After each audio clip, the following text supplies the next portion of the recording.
Baik, bismillahirrahmanirrahim. Assalamualaikum warahmatullahi wabarakatuh. Selamat siang teman-teman. Mohon maaf, ini baru bisa saya share materi pada hari ini karena kemarin ada kendala ya di laptop saya. Oke, kita lanjutkan materi kita seperti janji saya yang saya sampaikan di minggu lalu bahwa pada pertemuan hari ini atau pada minggu ini kita sudah mulai masuk pada bab 3. Oke, kita akan mengenal pada metode yang digunakan dalam penelitian kualitatif. Jadi di sini nanti akan ada urutan-urutan apa yang seharusnya ada dalam proposal penelitian kualitatif itu sendiri. Nah, ini nanti sangat berbeda di antara penelitian kualitatif dan juga kuantitatif. Mungkin di situ nanti ada istilah-istilah yang berbeda dan juga nanti penggunaannya. Secara garis besar sih mungkin sama, tapi ada beberapa yang memang itu berbeda.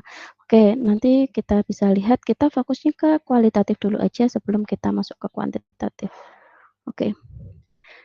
Coba kita melihat ke sini. Jadi kenapa sih itu apa itu dengan metode kualitatif? Kita melihat di sini different perspective, different conclusion, ya kan? Berarti ketika kita melihat dalam perspektif yang berbeda, kita nanti juga akan melihat atau akan menyimpulkan sesuatu itu juga berbeda, gitu ya. Mungkin kita melihat di situ ya, kalau kita melihat di gambar itu angka 6 atau angka 9, gitu kan? Itu dari dua orang perspektif yang berbeda. Kalau kita lihat di sebelah kiri, dia akan melihat itu adalah angka 6. Tapi kalau kita melihat dari sebelah kanan, dia akan melihat bahwa itu adalah angka 9. Nah, ini adalah perspektif yang berbeda dari apa yang kita lihat, nanti apa yang kita cari, sudut pandang yang berbeda, itu nanti juga akan menghasilkan kesimpulan yang berbeda pula.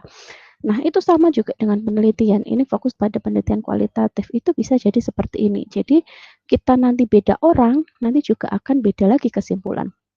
Makanya, jangan semuanya penelitian itu kita adalah mengambil penelitian yang sama, tapi kita melakukan rekonstruksi atau kita melakukan perbaikan apa yang belum didapat pada penelitian sebelumnya. Kalau teman-teman hanya mencari misalnya contoh judul dan persis, saya ingin melakukan persis seperti ini, tetapi tidak ada kebaruan atau tidak ada novelty lagi dari penelitian yang akan dilakukan teman-teman, ya akan percuma. Nah, hasilnya pun nanti juga akan berbeda karena akan berbeda apa itu? Informannya berbeda, penelitinya berbeda, subjeknya berbeda, nanti juga akan menghasilkan kesimpulan yang berbeda pula. Misalnya gitu. Jadi silahkan kalian mencari novelty-nya. Bolehlah mencari contoh judul atau kan kajian relevan yang sebelumnya kan pasti kita cari ya. Tapi kita juga melihat dari situ novelty apa yang akan kita berikan dalam penelitian tersebut. Oke, ini teori lagi yang kemarin, metode kualitatif saya ingatkan lagi bahwa metode ini merupakan atau digunakan untuk meneliti pada kondisi objek yang yang terjadi secara alamiah, di mana peneliti ini sebagai instrumen kunci dan bersifat induktif. Hasil penelitiannya pun lebih menekankan pada proses dan makna daripada generalisasi. Jadi kalau kita bedakan di antara kualitatif dan juga di kuantitatif, di sini memang pada subjeknya atau objeknya ya kita fokuskan. Di mana nanti juga instrumennya juga akan berbeda, instrumen dan juga si penerimanya juga akan berbeda. Oke, kita melihat di sini bersifat induktif. Jadi apa itu? Kalau induktif itu berarti kan di belakang ya, jadi kita memang benar-benar mau atau mencari masalah dulu sebelum kita menyimpulkan. Makanya di sini di penelitian kualitatif kita tidak meletakkan hipotesis gitu ya. Yang kita letakkan hipotesis itu ada di penelitian kuantitatif. Oke, kalau teman-teman ingat, peneliti kuanti adalah peneliti yang saya katakan merasa seperti sok tahu gitu ya. Karena apa? Karena dia sudah melakukan hipotesis dulu di awal. Ketika saya melakukan percobaan ini nanti kemungkinan besar akan terjadi seperti ini. Namun ini akan berbeda pada penelitian kualitatif. Nah, di penelitian kualitatif ini kita tidak boleh menyimpulkan dulu atau hipotesis awal itu nggak ada dulu. Jadi benar-benar kita menguak sesuatu secara alami apa yang terjadi di lapangan. Makanya apa yang dilakukan misalnya bulan ini dengan bulan besok dengan subjek yang berbeda atau dengan peneliti yang berbeda itu pasti akan menghasilkan jawaban yang berbeda pula. Seperti itu. Nah, apa itu penelitian kualitatif? Kita lihat ini sudah tahu teman-teman ya. Observasi secara langsung dalam perspektif subjek. Oke, perspektif subjek. Jadi siapa yang akan kita jadikan subjeknya, kita lakukan observasi itu secara langsung.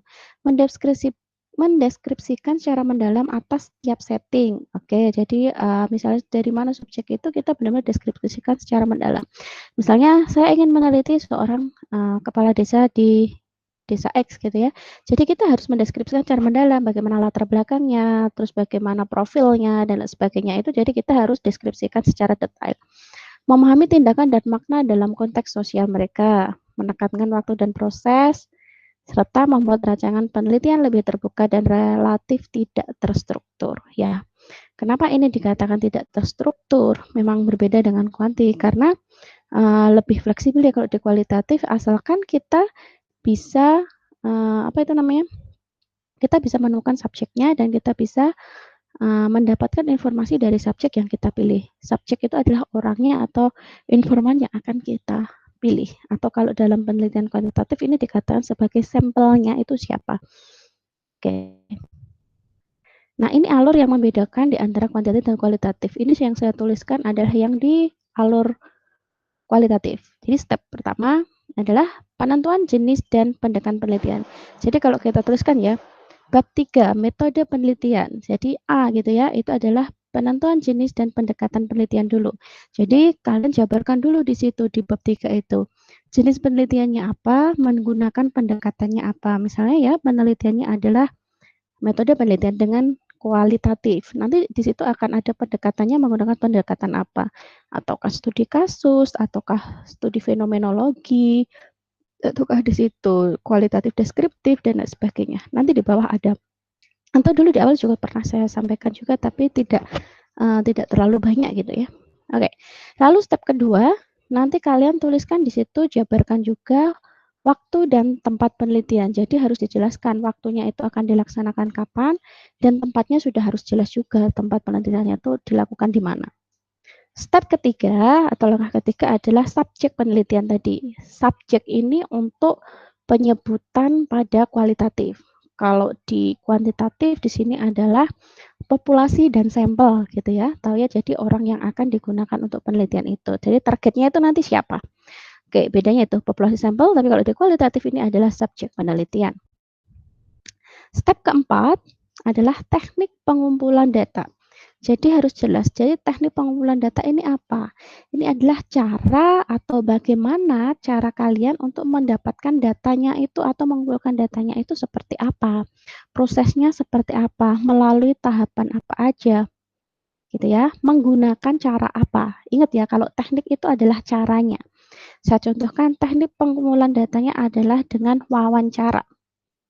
Nah, ini kelanjutannya ada di step 5, instrumen pengumpulan data. Instrumen itu adalah alatnya. Kalau teknik tadi kan adalah caranya. Nah, di instrumen ini adalah alat yang digunakan. Jadi misalnya tadi teknik pengumpulan datanya menggunakan, saya menggunakan wawancara, Bu. Oke, berarti instrumen apa yang digunakan untuk melengkapi cara kalian berwawancara tadi? Berarti kalian harus punya lembar instrumen wawancara gitu kan, harus punya lembar instrumennya. Oke, jadi wujud barangnya itu adalah nanti di instrumennya. Tapi kalau di teknik pengumpulan data ini hanya cukup menjelaskan tentang cara yang akan kalian gunakan itu apa aja. Misal di sini nanti ada teknik wawancara, ada teknik apa itu penggunaan angket, observasi, dan lain sebagainya, dokumentasi kayak gitu ya. Oke, jadi nanti di step 5 atau di instrumen ini adalah alat yang digunakan dari cara yang di step 4 tadi. Nah, di step 6 ini adalah teknik analisis data. Setelah tadi kalian sudah mempunyai instrumennya, otomatis kalian melakukan penelitian kan menggunakan instrumen tadi. Misalnya saya mau pakai cara wawancara, berarti saya punya instrumennya lembar wawancara. Nah, lembar wawancara itu yang saya gunakan di lapangan untuk mewawancarai si subjek saya atau si informan saya. Nah, setelah mendapat data dari informan tadi, maka dilakukan step yang terakhir, yaitu teknik analisis data. Nah, jadi apa yang didapat di lapangan tadi dilakukan analisis atau diolah datanya untuk menyimpulkan, membuat kesimpulan atau untuk menjawab dari rumusan masalah yang sudah kalian temui atau kalian tuliskan di latar belakang di bab 1 gitu nggih. Oke, jadi ada itu setidaknya ada 6 step. Nanti kita bisa mengikuti kalau tata tulisnya atau istilahnya nanti bisa mengikuti seperti pedoman yang di skripsi. Nanti mengikutin aja nanti yang digunakan skripsi yang terbaru itu seperti apa. Gitu ya. Oke. Nah, desain penelitian kualitatif. Jadi kan tadi ada jenis ya, jenis dan desain saya katakan gitu. Jenis, kalau misalnya jenis atau pendekatan lah, ini desain ini dikatakan dengan pendekatannya. Jenisnya ya kualitatif, bukan kuantitatif gitu ya. Tapi desainnya seperti apa? Atau pendekatannya saya menggunakan pendekatan yang mana? Nah, jadi kita harus melihat dulu. Seorang peneliti kualitatif mengawali penelitian dengan sebuah pertanyaan. Apa yang hendak saya sampaikan melalui penelitian ini? Nah, sebenarnya itu kalian itu ingin menguak apa? Kalian itu ingin menyampaikan apa dari hasil penelitian kalian ini? Sebenarnya kalian itu ingin mencari apanya? Nah, itu sudah harus ditentukan dahulu. Ini sebenarnya sudah bisa kalian lihat ketika kalian menyusun pada latar belakang masalah atau teman-teman sudah melihat pada bab 1 gitu ya. Karena di situ di rumusan pun itu sudah terlihat arahnya itu saya nanti itu mau mencari apa. Itu sudah ada di situ. Jadi ini yang akan saya tidak menyampaikan apa karena kualitatif itu sangat luas ya teman-teman ya. Jadi sangat luas, penjabarannya pun bisa luas sehingga kalian harus membatasi desain, harus punya desainnya. Nah, sama seperti seorang seniman atau penari, dimulai dari sebuah pertanyaan dulu. Apa yang hendak aku sampaikan melalui karya seni ini? Jadi misalnya mereka menari jaipong, mereka menari reog. Tapi kalau mereka tidak tahu sebenarnya apa yang ingin saya sampaikan, ya tariannya itu pasti tidak akan bermakna. Ya mereka hanya sekadar menari aja. Tapi misalnya ya, saya ingin di tarian reog ini saya ingin menceritakan bahwa siapa itu? Raja Klono Sewandono ini ingin mendapatkan si putri Dewi Songgolangit, misalnya gitu ya. Nah, berarti kan gimana ekspresinya bahwa di situ itu menunjukkan perjuangan untuk mendapatkan Dewi Songgolangit. Atau kita ingin mengekspresikan si Bujang Ganong, bahwa Bujang Ganong ini dia selalu ceria dan menghibur. Berarti kan di situ tariannya pun dia juga harus merefleksikan atau dia menampilkan tarian yang benar-benar bisa menghibur orang gitu ya, yang lucu, jenaka gitu. Nah, ini sama juga. Kalian melakukan ibaratnya penelitian itu diibaratkan kalian seperti menari tadi. Nah, apa yang ingin kalian sampaikan ini adalah desainnya atau pendekatan kalian itu apa. Oke, misalnya ini ya teman-teman tadi desainnya atau strategi penelitian kualitatifnya. Yang pertama adalah studi kasus seperti yang saya sampaikan tadi. Ini sudah sering sekali atau paling banyak ini studi kasus. Studi kasus digunakan untuk melihat sebuah proses atau sejumlah kasus, namun bukan pada kasus individu. Jadi misalnya ingin meneliti tentang maraknya atau tingginya angka perceraian karena TKI, misalnya gitu ya. Ini hanya contohnya, maraknya angka perceraian karena TKI. Apa? Ya sendiri ya. Oke, maaf, ini ada gangguan sitan ini. Oke, maraknya perceraian karena TKI. Nah, di sini berarti kalian kan studi kasusnya yang terjadi di Ponorogo. Jadi atau tidak bisa untuk itu individu, misalnya misalnya namanya Mariati gitu ya, nggak boleh itu studi kasusnya Mariati tidak. Tapi kita harus memberikan studi kasus itu pada beberapa jumlah kasus yang ada di Ponorogo atau bukan kasus individu yang nantinya dia akan apa itu namanya? Kita generalisasikan gitu ya. Yang kedua adalah etnografi. Oke. Etnografi di sini adalah merupakan teks mempresentasikan pengalaman hidup. Jadi ini kalau etnografis itu lebih pada kalian mencari apa itu namanya isu-isu gitu ya menggunakan teknik observasi partisipan. Oke, nah etnografi itu lebih pada misalnya kalian punya suatu kasus atau suatu data gitu ya yang bisa di suatu data yang nanti bisa direpresentasikan atau dia misalnya kamu ingin melihat dari sejarah seorang tokoh itu bisa dipresentasikan di sini juga dari etnografi. Kayaknya ini di awal dulu sudah pernah ya saya sampaikan untuk contoh-contohnya itu. Oke. Selanjutnya adalah fenomenologi. Nah, di fenomenologi ini, nah ini lebih banyak dan saya lebih suka juga ini di fenomenologi. Penafsiran atas suatu realitas yang dibentuk oleh praktik interpretatif. Di mana di sini mengkaji bagaimana manusia membangun dan memberi makna atas tindakan mereka dalam situasi sosial yang konkret. Jadi kalau kita melihat di fenomenologi ini adalah lebih pada bagaimana perilaku masyarakat atau perilaku masyarakat secara umum. Gitu ya. Nanti kalau saya kasihkan, mungkin nanti akan saya kasihkan contoh-contoh judul yang relevan dengan pendekatan-pendekatan penelitian kualitatif ini. Oke, selanjutnya ini di sini. Oke, grounded theory. Metode yang digunakan untuk mengembangkan teori yang berbasis pada data yang, nah kalau ini grounded theory ini sudah gabungan ya. Jadi misalnya kalian ingin melihat tentang pola gitu ya. Pola pola pendidikan karakter di Kabupaten Ponorogo. Nah, ini bisa menggunakan grounded theory. Jadi di sini adalah mengembangkan teori yang berbasis data. Jadi kalian mencari suatu teori baru dari berbagai data-data yang diperoleh. Oke, nanti bisa kalian baca sendiri kalau di sini ya, metode biografis. Nah, nanti bisa dilihat sebenarnya penelitian kalian tuh masuk yang mana. Ini ada contoh yang lainnya lagi. Ada field study. Di sini riset atau studi lapangan. Penelitian naturalistik, penelitian ekologi, deskriptif, tapi silahkan nanti benar-benar disesuaikan dengan penelitian sosial. Jadi benar-benar disesuaikan dengan penelitian yang sesuai dengan jurusan kalian, misalnya di PPKN. Nggak mungkin dong kita menggunakan kritik sastra gitu ya, itu kan di luar jangkauan kita. Kalau historiografi ini masih sangat bisa. Ini kalian menggunakan sejarah, ini boleh menggunakan pendekatan historiografi. Oke, ini juga sudah banyak beberapa kakak tingkat kalian yang menggunakan pendekatan ini juga. Oke, yang paling banyak ini mungkin yang ini, descriptive study ini ya, jadi mendeskripsikan apa yang mereka sampaikan atau mereka lihat.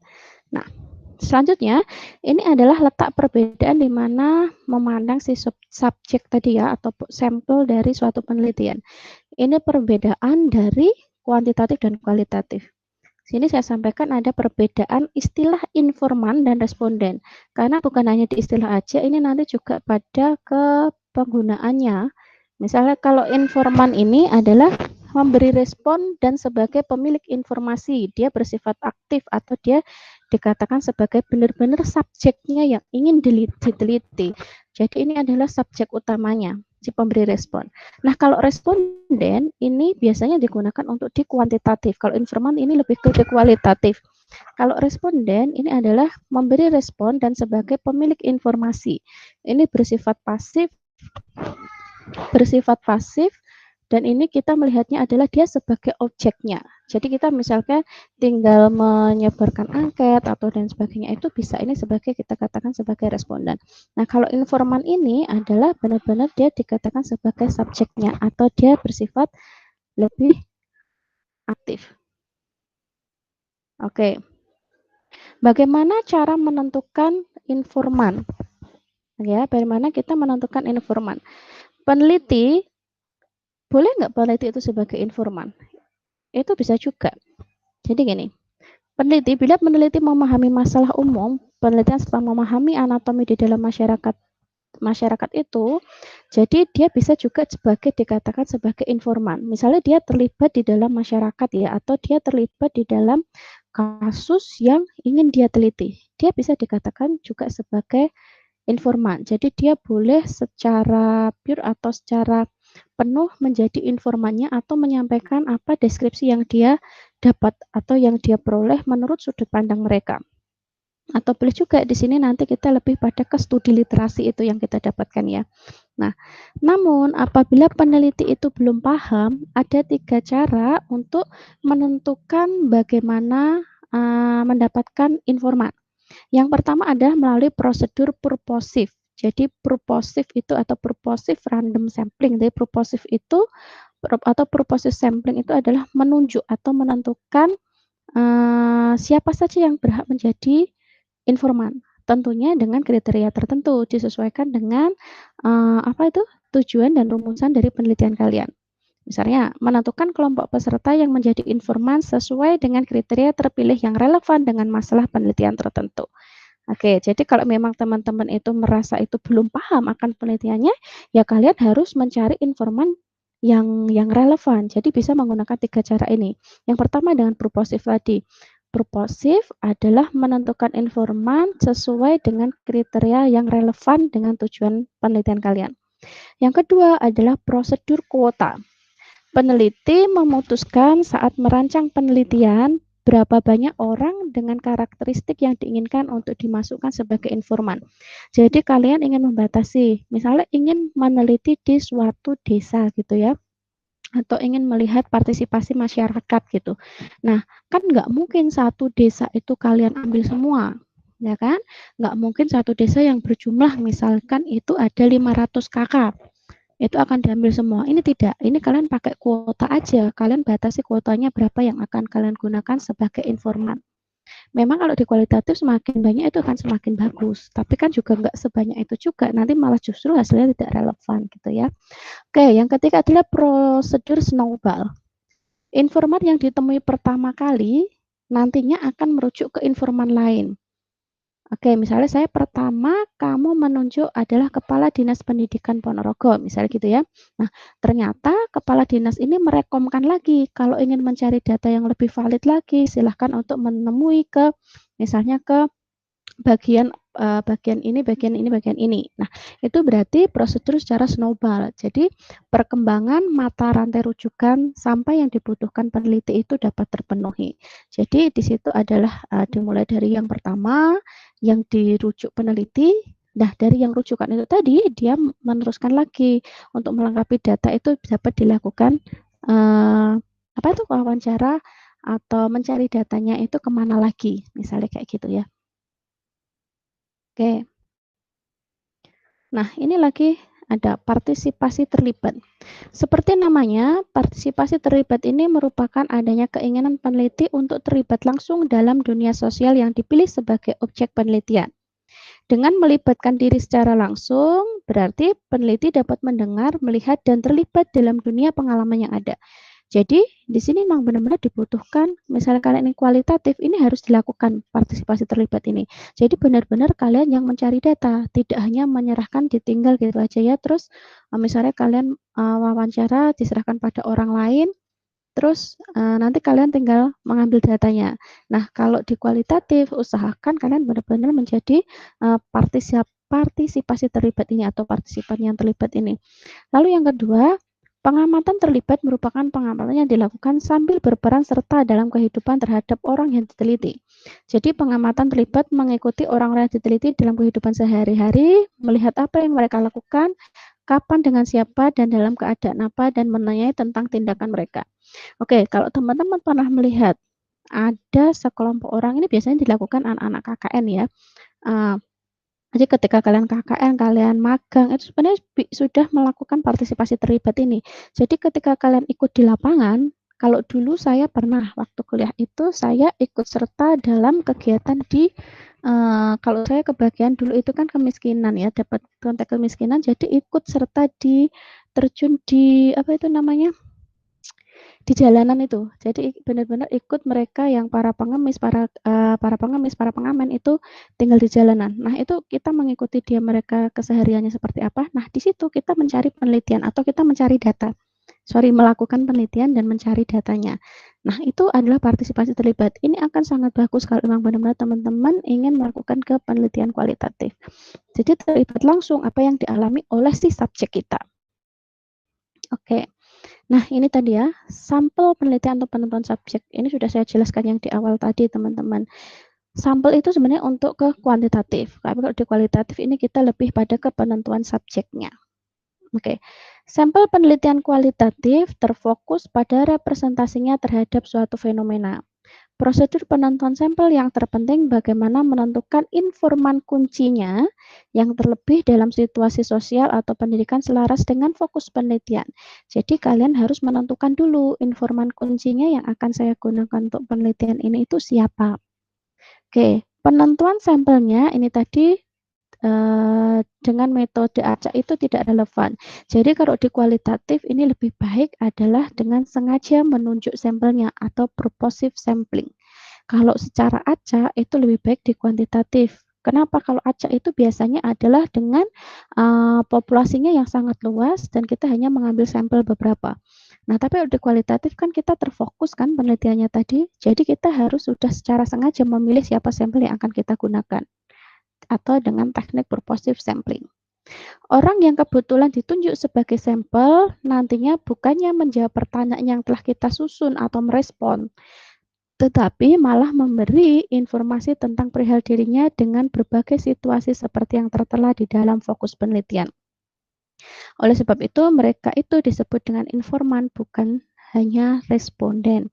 Jadi kalau informan itu memang lebih mendalam, karena ketika mereka ditunjuk sebagai subjeknya ya, atau informannya, orang yang benar-benar sebagai key informan atau sebagai kuncinya tadi, dia bisa secara lebih luas atau secara lebih mendalam lagi menjelaskan. Jadi justru malah nanti bisa meluas lagi dari apa yang kita tanyai gitu ya. Nah, tapi kalau responden itu hanya cukup menjawab apa yang ditanyakan gitu aja. Jadi makanya kalau responden ini lebih tepat digunakan ketika di kuantitatif. Nah, kalau di kualitatif ini memang kita gunakan adalah istilah informan karena dia akan lebih detail menjawab bahkan sesuatu yang kita belum tahu, kita bisa mendapatkan informasi di situ. Oke. Oke teman-teman, saya rasa sudah cukup untuk hari ini. Saya bertahap ya, ini kita sudah sampai ke subjek, nanti minggu depan kita ke teknik dan juga instrumen. Jadi nanti baru yang terakhir nanti kita ada di analisis data yang terakhir gitu ya. Saya harapkan nanti ini sudah sesuai dengan kita sebelum melaksanakan UAS gitu ya. Atau nanti jika memang kurang ini bisa kita gabung. Oke, silakan sama yang bab 2 kemarin segera diselesaikan. Setidaknya sebelum UAS biar tidak numpuk nanti tugas berikutnya. Karena tugas berikutnya kalian harus membuat proposal secara utuh dari bab 1 sampai bab 3. Gitu nggih. Oke, terima kasih partisipasinya. Semoga bisa dimengerti. Bagi yang belum bisa atau yang masih ingin ditanyakan nanti bisa kita lanjutkan di forum diskusi di grup. Gitu ya, teman-teman. Oke, jadi jangan pernah malu untuk bertanya. Oke, saya rasa cukup. Saya akhiri nggih. Wassalamualaikum warahmatullahi wabarakatuh.